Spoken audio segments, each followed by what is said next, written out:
Good morning, class. We're this time in Mr. Kelly's favorite place in the whole world, in my cabana. Built this, right? Kevlik's sitting in the chair. Get comfy. We're gonna read a couple more pages today, and we'll discuss. So I'm gonna start with two pages that we read at the end of yesterday's class. So Picasso. Mac gives me a fresh crayon, a yellow one, and 10 pieces of paper. Time to earn your keep, Picasso, he mutters. I wonder who Picasso is. Does he have a tire swing like me? Does he ever eat his crayons? I know I've lost my magic, so I try my very best. I clutch the crayon and think. I scan my domain. What is yellow? A banana. I draw a banana. The paper tears, but only a little. I lean back, and Mac picks up the drawing. Another day, another scribble, he says. One down, 9 to go. What else is yellow? I wonder, scanning my domain. Another banana. So I draw another banana. And then I draw 8 more. 3 visitors. 3 visitors are here. A woman, a boy, and a girl. I strut across my domain for them. I dangle from my tire swing. I eat 3 banana peels in a row. The boy spits at my window. The girl throws a handful of pebbles. Sometimes I'm glad the glass is there. My visitors return. After the show, the spit-pebbled children come back. I display my impressive teeth. I splash in my filthy pool. I grunt and I hoot. I eat and I eat and I eat some more. The children pound their pathetic chests. They toss more pebbles. Slimy chimps, I mutter. I throw a knee ball at them. Sometimes I wish the glass was not there. Sorry. I'm sorry I called those children slimy chimps. My mother would be ashamed of me. So we're starting to see some of the people who are coming to see Ivan. They're not always happy. Not every kid that comes and sees an animal seems to be nice to Ivan. So Ivan sometimes wishes that he could be outside the glass. But, sometimes it's not for the best. Because what could you imagine Ivan would do if the glass wasn't there? Julia. Throw meatballs at them. He would throw meatballs at them. Julia. Like the spit pebble children, Julia is a child, but that after all is not her fault.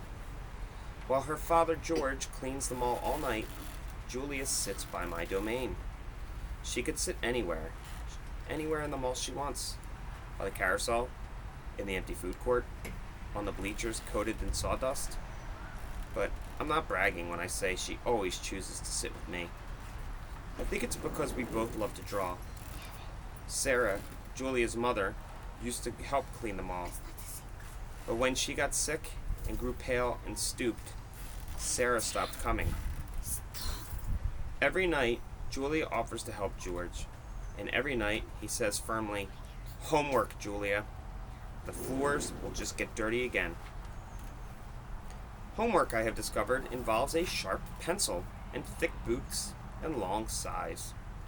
I enjoy chewing pencils. I am sure I would excel at homework. Sometimes Julia dozes off, and sometimes she reads her books, but mostly she draws pictures and talks about her day. I don't know why people talk to me, but they often do. Perhaps it's because they think I can understand them, or perhaps it's because I can't talk back. Julia likes science and art. She doesn't like Lila Burpee, who teases her because her clothes are old. And she does like Deshaun Williams, who teases her too, but in a nice way. She would like to be a famous artist when she grows up. Sometimes Julia draws me. I am an elegant fellow in her pictures, with my silver back gleaming like a moon on moss. I never look angry, the way I do on the fading billboard of the highway. I always look a bit sad, though. Drawing Bob. I love Julia's pictures of Bob. She draws him flying across the page, a blur of feet and fur. She draws him motionless, peeking out from behind a trash can, or the soft hill of my belly. Sometimes in her drawing, Julia gives Bob's wings, or a lion's mane. Once she gave him a tortoiseshell. But the best thing she ever gave him wasn't a drawing. Julia gave Bob his name. For a long time, no one knew what to call Bob. Now and then a mall worker would try to approach him with a tidbit. "Here, doggy," they'd call, holding out a french fry. "Come on, Pooch," they'd say. "How about a little piece of a sandwich?" But he would always vanish into the shadows before anyone could get too close. One afternoon, Julia decided to draw a little dog curled up in the corner of my domain. First, she watched him for a long time, chewing on her thumbnail. I could tell she was looking at him, the way an artist looks at the world when she's trying to understand it. Finally, she grabbed her pencil and set to work. When she was finished, she held up the page. There he was, the tiny, big-eared dog.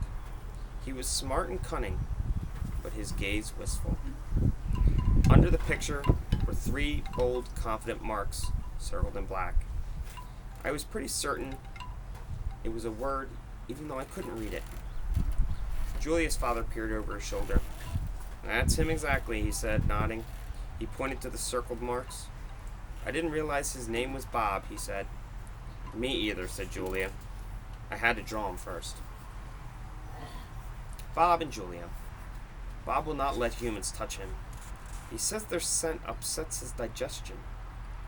But every now and then, I see him sitting at Julia's feet. Our fingers move gently behind his right ear. Mac.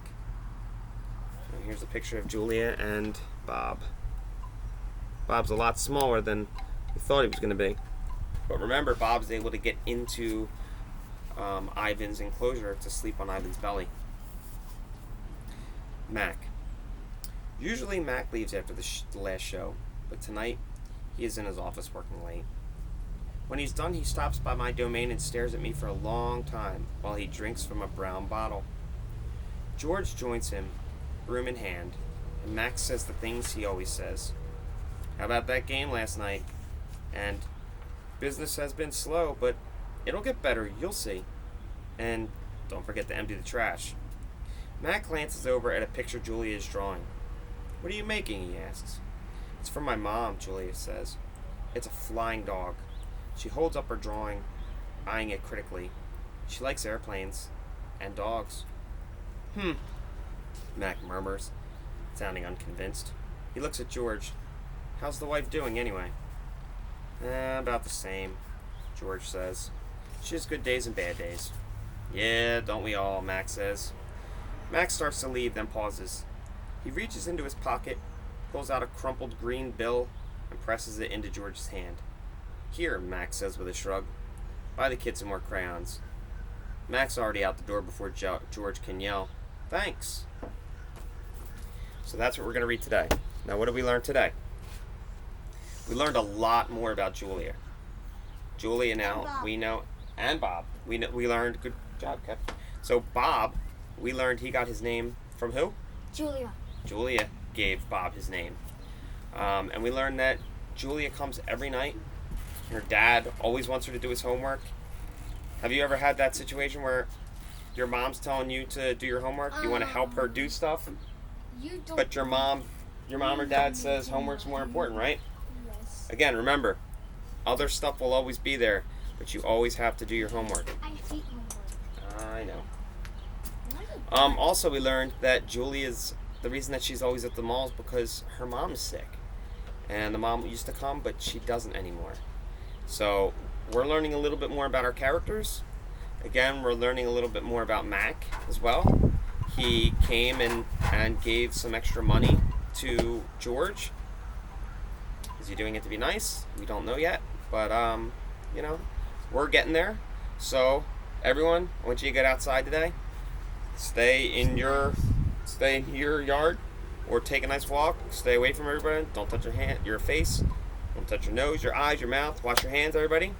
And we will see you next time in the classroom. Say goodbye. Bye. And also, if my niece is watching, hi Cheyenne, how you doing? What?